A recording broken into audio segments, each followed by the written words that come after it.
বন্ধুরা কেমন আছো? আশা করি সবাই ভালো আছো। বর্ষাকাল, খোপগুলো পরিষ্কার করবো আজকে। পাত্তি নিয়ে যাচ্ছি। এসব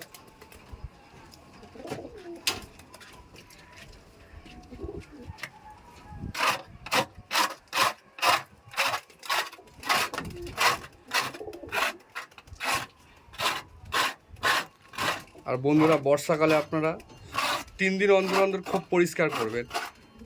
এই বর্ষাকালে পায়রার ভাইরাস লেগে যাওয়ার সম্ভাবনা বেশি থাকে। যত পারবেন খুব পরিষ্কার রাখবেন, শুকনো রাখবেন।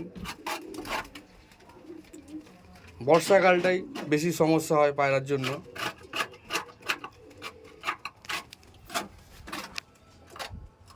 দেখতেই পাচ্ছেন পায়রার খোপের অবস্থা কি।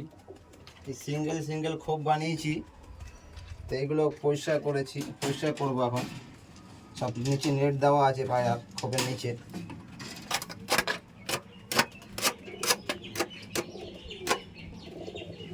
নেটের নিচে পেপার দেওয়া আছে, পরিষ্কার করতে কোনো অসুবিধা হবে না। পেপারগুলো টানলেই পরিষ্কার হয়ে যাবে খোপ। এই পেপারগুলো টেনে পরিষ্কার করে দিলাম। এই হালকা করে পাত্তি মেরে দিলে খোপগুলো পরিষ্কার। তলায় চুন দেওয়া আছে, পেপারের তলায় চুন আর হলুদ দেওয়া আছে। তো প্রত্যেকটা খোপ এরকম আমার সিস্টেম করা আছে। এই নেটটা তুলে দিলাম, তুলে দিয়ে পেপারটা বার করে দিলাম।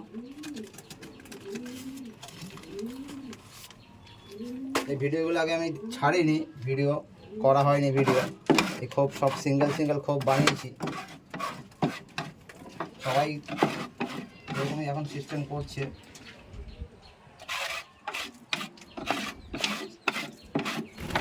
তো দেখা হচ্ছে নেক্সট ভিডিও।